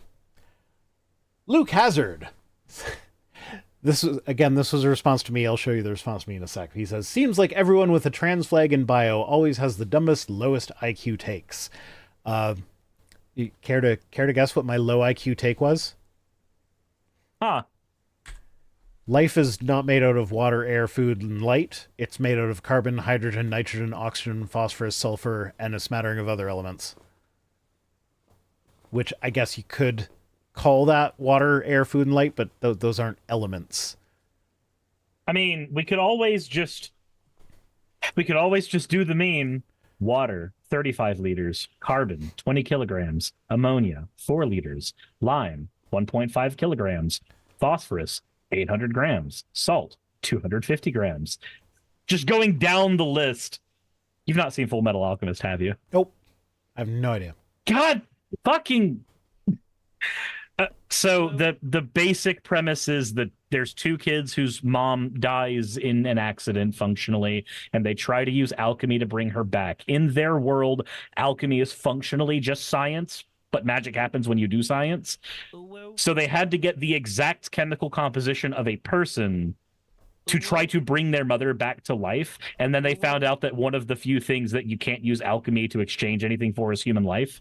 So they just end up like making a creature on the ground that craves death. But one of the common things that Ed will do, because he's a staunch atheist throughout the show, anytime somebody tries to bring religion and like the composition of a soul to him, he just pulls out his book and responds with the chemical composition of a person. Yeah, I don't know if you could hear that, but I was just pressing my ooh button through that whole thing. I couldn't hear any of that. So, yeah, sure. Yep, and then Donoboyo has the last part of the quote. You could buy everything you need for a common human on a child's allowance. Ooh. Rhino dealing with weeb assaults. God damn it. That was Rosina. That wasn't me. There's no such thing as an equivalent exchange. I don't know what that means. That's probably another Full Metal Alchemist reference. In Full Metal Alchemist, I don't care. I'm going to explain it to you anyway. Okay. In Full Metal Alchemist, one of the things that Ed constantly quotes is equivalent exchange, because that's supposed to be the rule of alchemy.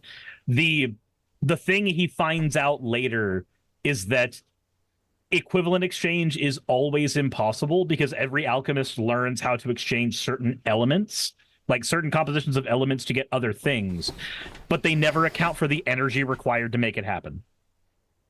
In the original Full Metal Alchemist, the energy came from the Holocaust in World War II. In the remake, in Full Metal Alchemist Brotherhood, the energy comes from functionally God. It's hard to say what that creature is.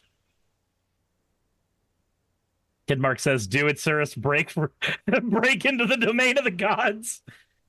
Tashas's tectonic plate movement. No, tectonic plate movement is what they claim does it in Full Metal Alchemist's version of Germany. But they find out that, no, that's not how it works. Because alkahestry works very, very differently in Full Metal Alchemist as well. Hi, Rhino. How you doing? What? Tweets! William Wolf says, Full Metal Alchemist is a good show and you should watch it. don't make me go back to sleep, because I'll do it. I have 5 children. I can always go to sleep. About an atheist getting pissed at priests. It's great. This is supposed to be on my head, I think.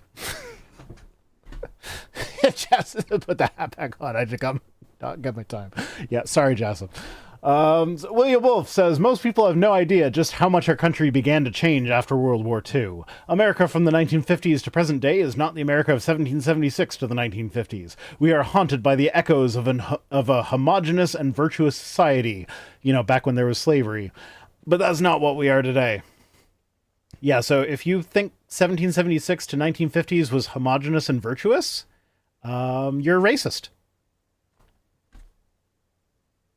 That's just, like, I have nothing else to say to that, really. Are you getting me back by going to sleep yourself now? No, I'm arguing with my chat about sub versus dub on Full Metal Alchemist. Oh, God damn it. I I'm sorry. I grew up in the actual age of the sub versus dub conversation. Shut the fuck up, all of you. Dubs are fine. Neuromniput says, weren't the 1950s super racist? Like, yes! Yeah, if you think that the society before the Civil Rights Act was a good society and virtuous society, then yeah, you're probably racist. Oh, this was fun. Right Said Fred said, phone boxes refurbished into defibrillators. What a time to be alive. Because, you know, it's a bad thing that we have, like, emergency medical equipment replacing obsolete technology. Also, they still have, like, a phone attached to them so you can call emergency services. Because, of course, you would need to do that. If you need the defibrillator... Yeah, like you... Especially a defibrillator probably being operated by people who aren't, like, trained in using it. Well, okay, so the AEDs, the automatic... I forget what the E stands for. External, maybe? AEDs, automatic external defibrillator? Sure. Emergency defibrillator. It might be emergency. Whatever. But yeah, so you can kind of see on this picture there's like a little handle and a key lock thing or whatever. So you have to be on the phone with emergency services and they will give you the code to open this defibrillator to actually use it. So that way, while you're waiting for the ambulance, if a defibrillator is something that is appropriate, they can talk you through using it. But also AEDs are fairly smart. And so like they will actually have... Oh, it is actually external. Thank you, Neuromniputs. So they actually have like a voice that guides you through, like, this is where you put the sticker thingies, and this is the button you push then, and this is like, you don't touch the person while it's doing the shocky shock thing, and whatever. So like it actually talks you through using it. That's the automated part of it. But yeah, no, it's just it's a medical device replacing obsolete devices that can save lives and has saved lives. And Rosina says, so William Wolfe was complaining about miscegenation being legalized in the 1960s. Yeah, he's a racist piece of shit. Yep. So yeah, AEDs save lives, and having them instead of payphones that nobody uses anymore is a good idea. It just makes more sense. Yeah. And on top of that, I think there is a phone built in there where you can, like, it only calls emergency services, but like, still, I don't know. It's a UK thing, so people in the UK chime in with corrections if I'm getting stuff wrong. But yeah, no, I think that's pretty awesome.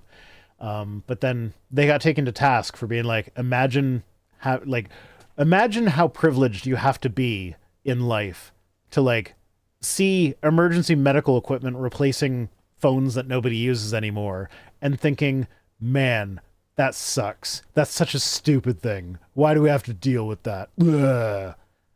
Like, how privileged of a life. I miss when more people died. Yeah. And so people were pointing that out to him. So he responded by being like, I stand corrected. If I had taken successive experimental governmental endorsed vaccines, I would also want these on every street corner. Oh my God. It's like, oh my God. Yeah. Just...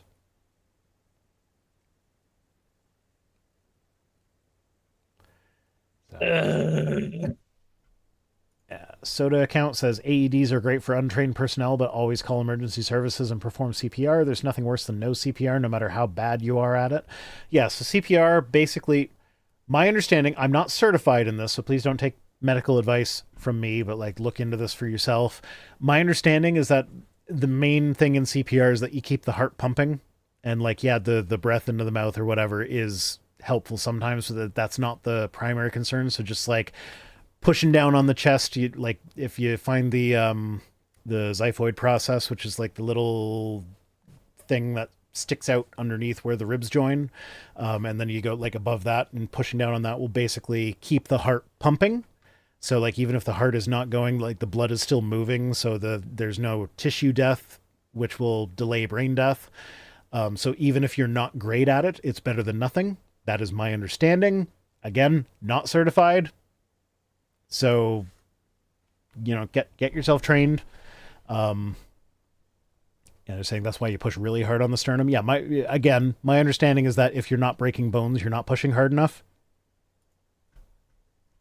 So, you know, like, better to have a broken rib than be dead. Anyway, yeah.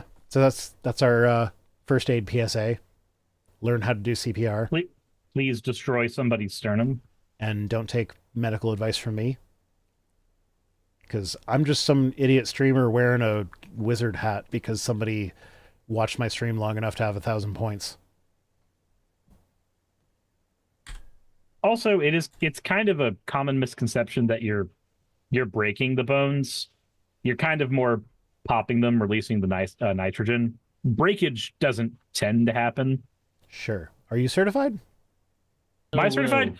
No, but I'm a very quick Googler. People get trained to save people. There is no downside. Yeah, I agree with that, even though I haven't done it. Oh, it's not that if you're not breaking bones, you're not pushing hard enough, but if you're pushing hard enough, you'll feel like you're breaking bones because you crack the cartilage. Okay, sure. But that's what apparently the CPR training dummies actually like make nasty crack noises when you push on them to get you used to that. Yeah. And Rosina says CPR is all about chest compression. Mouth to mouth is only for obstructions and only if simultaneously doing chest compressions. Sure. Again, like I said, I'm not actually trained in this. I'm just going by what I've picked up over the years, which could be entirely wrong. So like, yeah, go take a first aid course.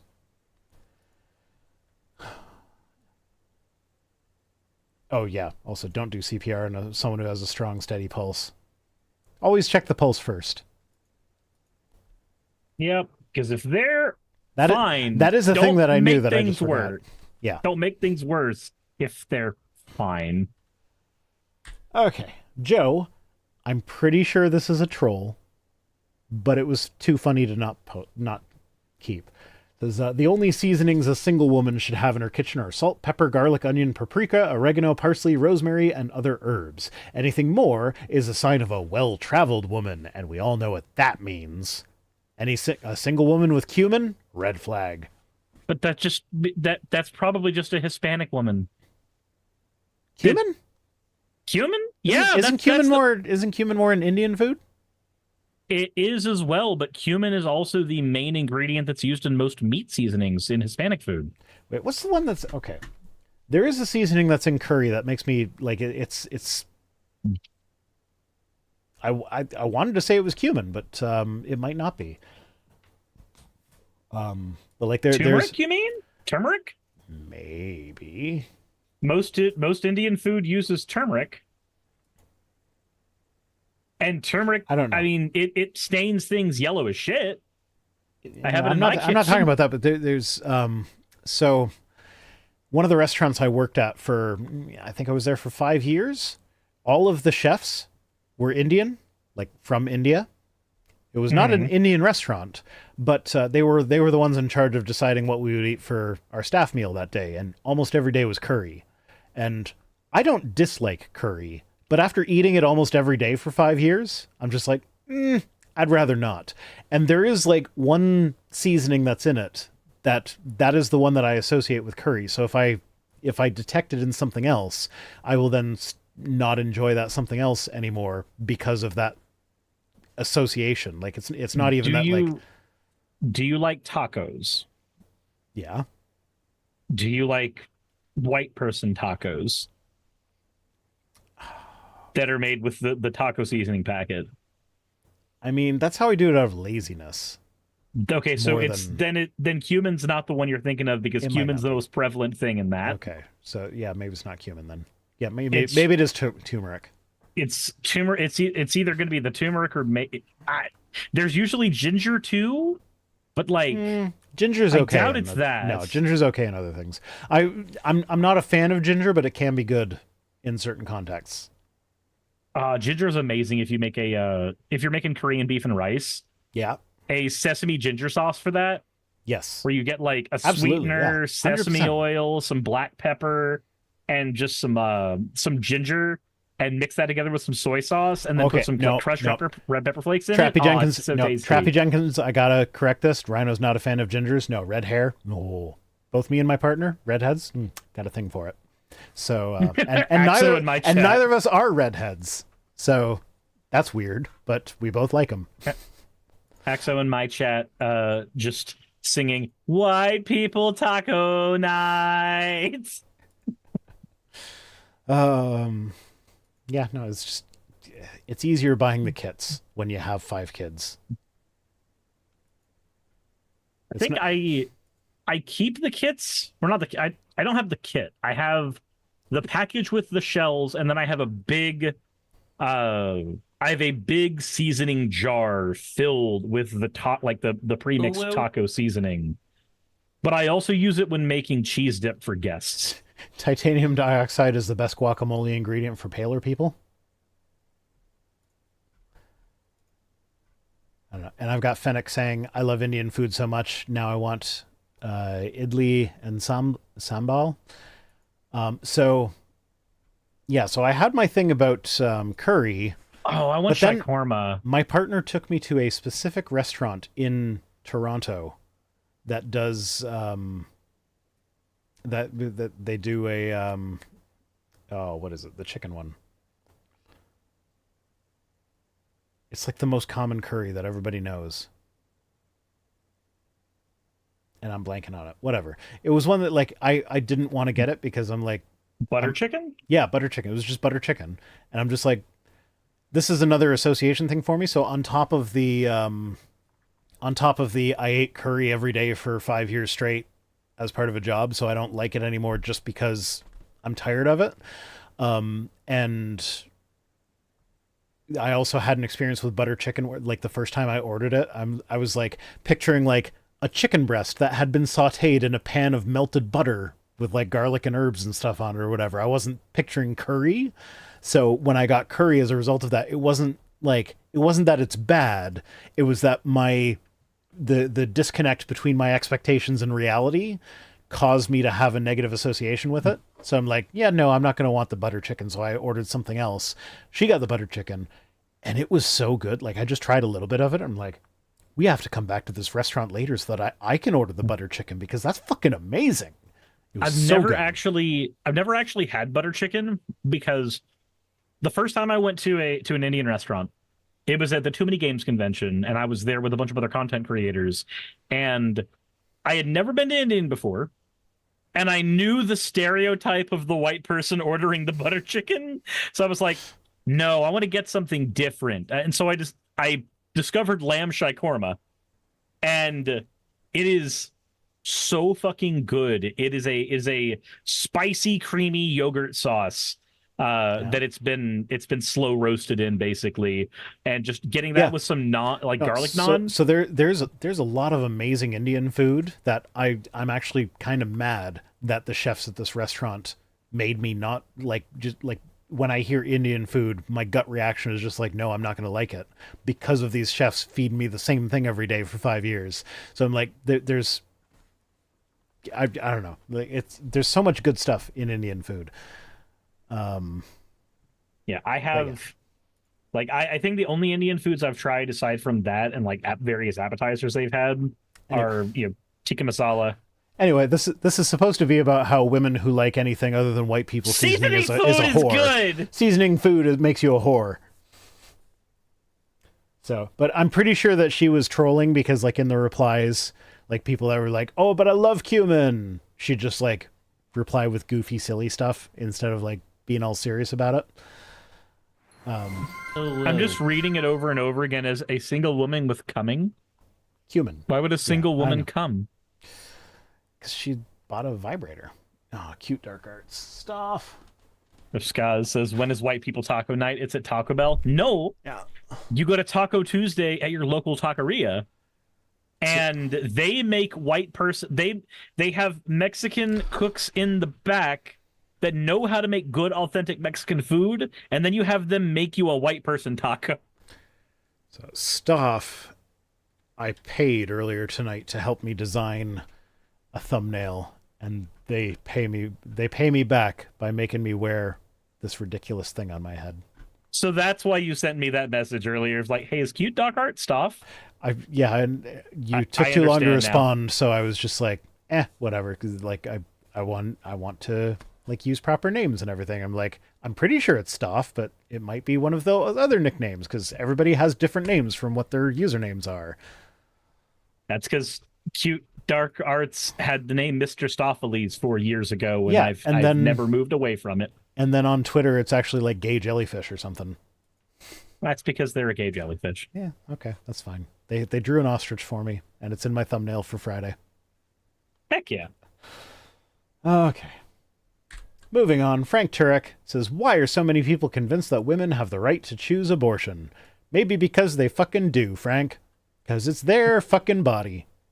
Like, Frank, we'll put a womb in you. And somebody probably has thought about getting Frank Turek pregnant. It's the internet. Somebody's thought about it. Rule 34, there's a drawing of it somewhere. Someone make that Cirrus canon.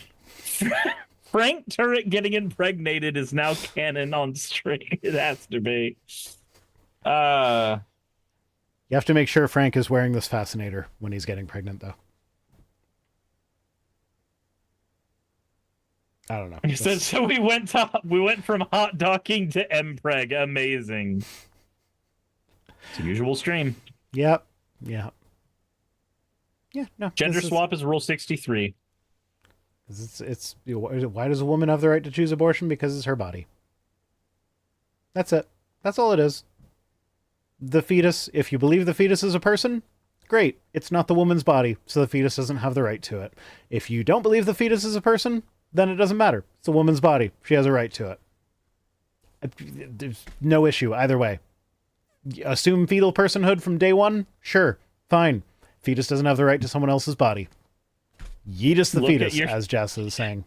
For anybody who's been on Twitter in the last 2 weeks and has been infuriated by this meme, I would like to present you with what to do to a fetus.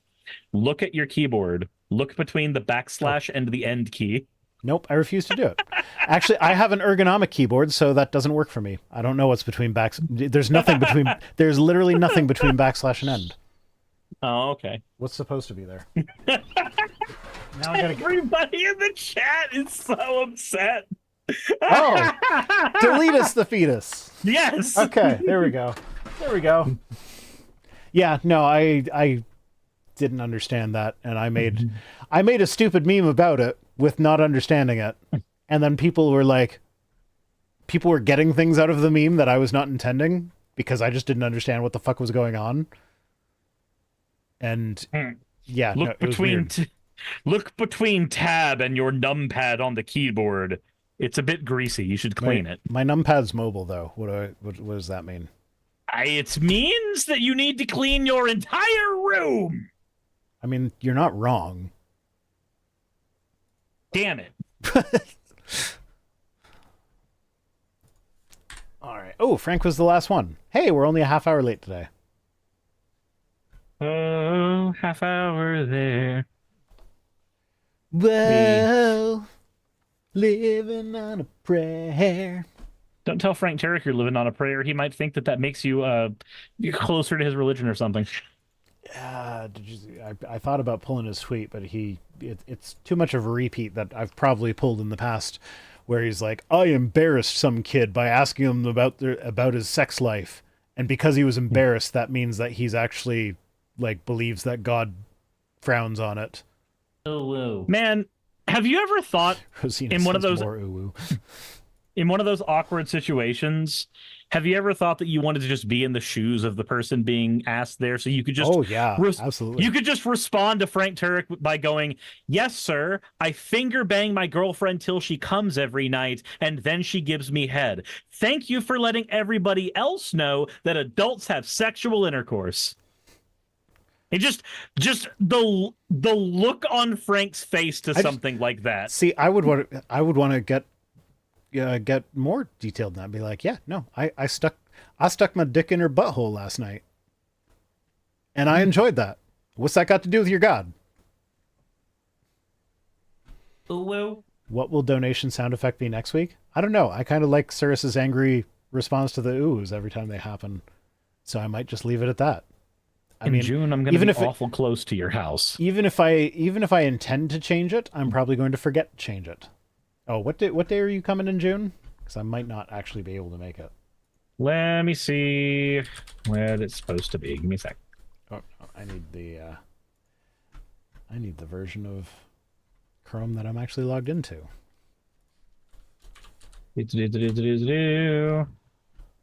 Reaching out to you from here. What the fuck was the day supposed to be? I don't know. Let me see. It's your calendar. I'm trying to figure it out. Okay. I'm just seeing if I have time for a 3-hour drive. June 22nd to 23rd. Oh, hey. We don't have my partner's kids. That might actually be doable.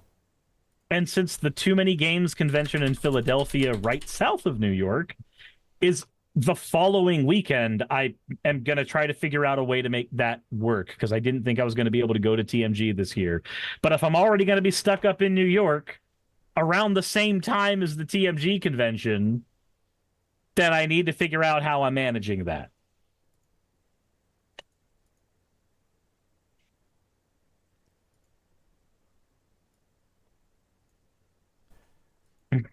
Ben Briggs says, I feel like Cirrus might be thinking of formatting Vice Rhino's solid state drive. What? Why would you need to reformat my solid state drive? Are you talking about my brain? Just to remove certain things you might have. That's all. I don't know. You are now in my calendar on that weekend as maybe Cirrus? Lindsay says, wait a minute, why are you going to be stuck up there? I'm going to... Progressive Victory has a canvassing event for one of the politicians that is running in Yonkers and is wanting content creators who do lefty politics to come up there to talk with people. There's a world outside of Yonkers. There's a world outside that hick town, Barnaby. There's a slick town, Barnaby. We should have done the duet. Anytime I hear Yonkers, I can only think of the World War Z audiobook where Mark Hamill is talking about killing a bunch of zombies north of Yonkers. That's fair. As one of the best audiobook productions ever. If you two meet, can we get some photos for Boys Love Fuel? I don't see why not. I don't know. I don't know what that means, but sure.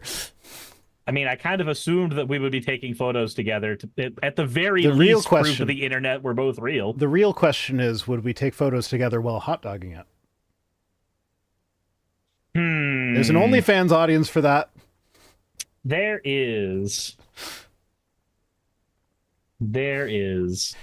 We need a redeem to make Rhino sing. You don't need a redeem for that. Yeah, remember how it was like, yeah, no, I'm not feeling well, so that's why I didn't do the, we would do a duet at the end. Yeah. And then I just solo the Yonkers thing. Mm-hmm. And then I just solo the Yonkers thing sounds dirtier than it is. It really does. I was just gonna let it sit there. Because it was doing fine. Pernia says Yonkers is like 30 minutes from me. And you know what? It'd be a chance to go up there and bug you again. The last time I went up there, I hung out with Pernia in a diner. Before falling asleep in my car. Before driving the rest of the way up to... Oh, that's actually 6 hours. Because of there and back? Or is it just like... No, 6 hours there. Ew. 6.5. Okay, that's not actually that close. That's almost like right in New York. Yeah, it's right north of New York. Yeah. That's like a, while you're there, may as well go see the Statue of Liberty kind of thing. Yep. I don't know. We'll talk offline. We will talk offline about this. Oh, yeah. I forgot the Hydras. Gender Hydra? The gender Hydras. Yeah, so the Gays Against Groomers posted this saying like, oh, gender ideology is like a Hydra. You cut off one head and it comes back. And everybody was like, that's fucking awesome. I love it. And, yeah. But my favorite part was that they ordered the Hydra from Wish, and they ended up with the gender ideology Herda. But then some people remixed it, so I have some artwork to show off, along with credit, so you can go find them on Twitter. These are all from Twitter. So this, I believe, was AWC Art and Comics. That's someone that's in our audience all the time. That's AWC Art and Comics? Axo. That's Axo. That's Axo. Yes. So Axo did, I believe this is the bi flag? I don't know my flags, I'm sorry. That one's not bi. That's not bi? No. I don't know. They did several different flags. There's the pride flag, there's the something flag, there's the something else flag. Non-binary. Fennec says non-binary. What's this one? That one right there. Green and black at the top? Yeah, I don't know. It's not Disability. disability one. Fennec, Okay. Fennec knows it all. And then this is just the pride flag. So they Yep. redid that with all of the various flags. Hardstyle Raven did this one. That's pretty sick. I kind of love it. Looks very watercolory. It is. It's very nice. I like it. Then Things by Diana. This was redone enough that that's probably covered by fair use. So they because these ones they just kind of copied it and put the thing so like you might get into copyright trouble. But is that last one a gender fluid flag? No, I think that's just the trans flag. No, when you add the black to it, that also might be a gender fluid flag. Maybe because I'm not seeing. Because gender fluid flag is black, dark purple, white, and pink. I guess that wouldn't be the gender fluid one then, because there's the blue hints in there. Gender fluid flag.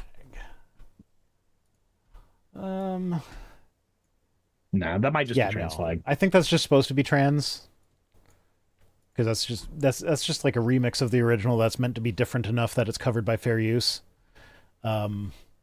And then they also did it in the form of a Twitter banner. So if you look up Things by Diana and go find their replies or whatever, you can use this as your Twitter banner. There's been a bunch of people using it because it fucking kills. It's amazing. Yeah. And it was Gays Against Groomers, who is very much anti-trans. So they like accidentally based. So yeah, that was pretty awesome. And then, so Neramda puts it, my guess is every time you get rid of one gender, two more grow back in its place. That's the idea they were going for. And people in the responses were owning it, basically. Like, yeah. There is that amazing Sonic the Hedgehog post. Yes, there are 27 genders, and every time you complain about one, we make two more. Yeah.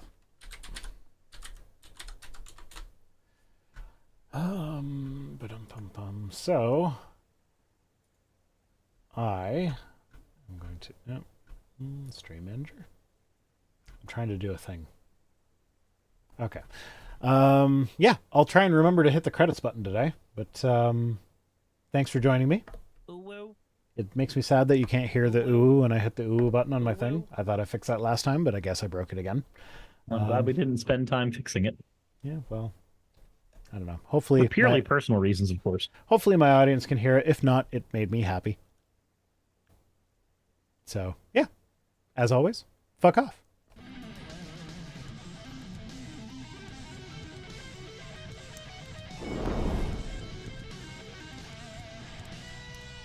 Oh, whoa.